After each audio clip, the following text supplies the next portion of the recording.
Hi mga ka-dive! Today, pag-usapan natin ang isa sa mga interesting pero madalas hindi napapansin na marine animals, ang burrowing sea cucumber, scientifically known as Mycenium magnum. Ang species na ito ay unang na-discover sa Indo-Pacific region, particularly sa mga tropical waters like the Philippines, Indonesia, and Papua New Guinea. Madalas silang makita sa sandy o muddy seafloors kung saan kalmado ang tubig at may sapat na organic material sa paligid.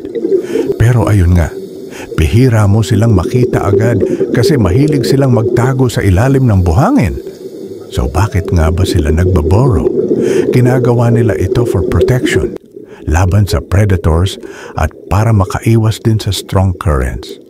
Bukod pa dyan, nakakatulong din ito para hindi sila ma-expose sa sobrang init o liwanag ng araw. Smart, di ba? Parang nagtatago sa sariling bahay sa ilalim ng sand.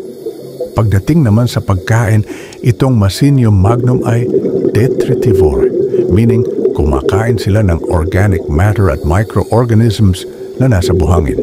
Ginagamit nila ang kanilang tentacle-like feeding arms para kunin ang sediment. Tapos, sinasala nila habang nilulunok. Kinukuha lang nila yung nutritious particles, parang natural sand filter ng dagat. Habang ginagawa nila to, tinutulungan nilang ma-recycle ang nutrients sa seafloor. Kaya napakahalaga nila sa marine ecosystem balance. At alam mo ba, ang Mycenium magnum can live up to 5 to 10 years. Depende sa kondisyon ng environment.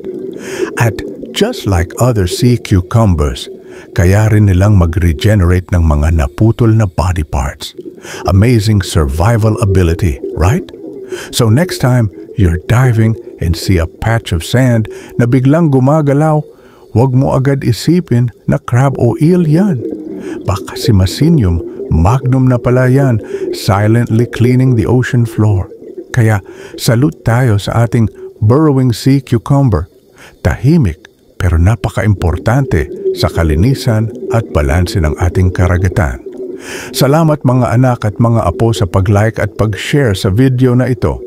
Sana ay huwag kayong magsawang manood ng aking mga underwater marine life video.